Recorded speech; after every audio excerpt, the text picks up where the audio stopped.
Russian President Vladimir Putin has announced that Russia has successfully carried out a test of a new generation of nuclear-powered cruise missile.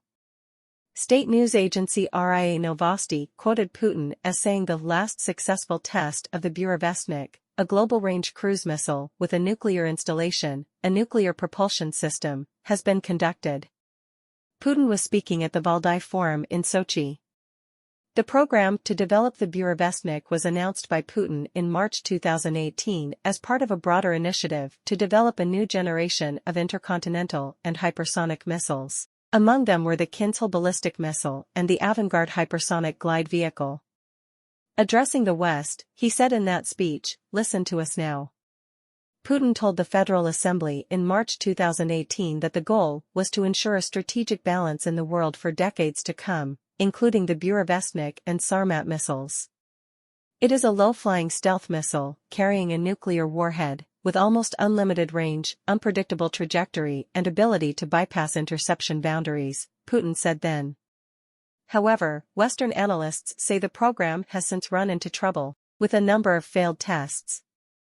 In 2019, the Nuclear Threat Initiative, NTI, an open-source analytical group, said that there is a consensus in the press, with purported agreement from U.S. intelligence services, that the Burevestnik has been tested 13 times, with 2 partial successes.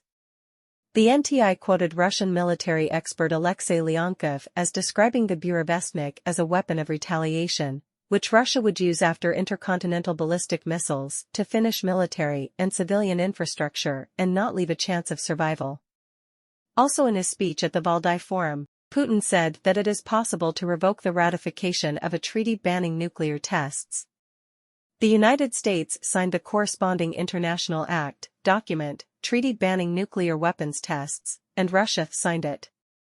Russia signed and ratified, and the United States signed but did not ratify, Putin said in Sochi. The Russian president added that he sees it fit to mirror the manner of the United States and revoke Russia's ratification. But this is a question for the State Duma deputies.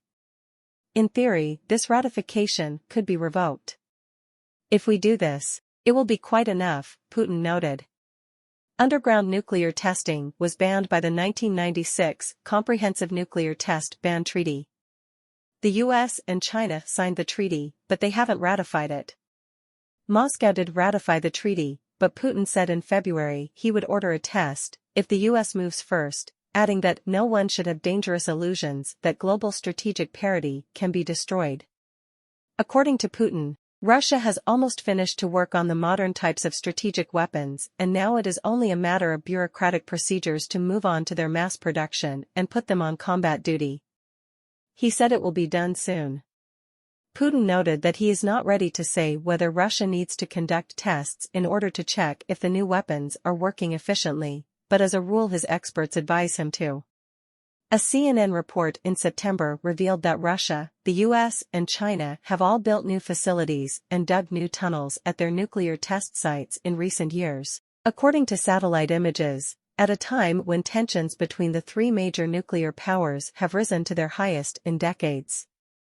While there is no evidence to suggest that Russia, the US or China is preparing for an imminent nuclear test, the images, obtained and provided by a prominent analyst in military nonproliferation studies, illustrate recent expansions at 3 nuclear test sites compared with just a few years ago. It's very clear that all 3 countries, Russia, China, and the United States, have invested a great deal of time, effort and money in not only modernizing their nuclear arsenals, but also in preparing the types of activities that would be required for a test, said retired U.S. Air Force Colonel Cedric Leighton, a former intelligence analyst.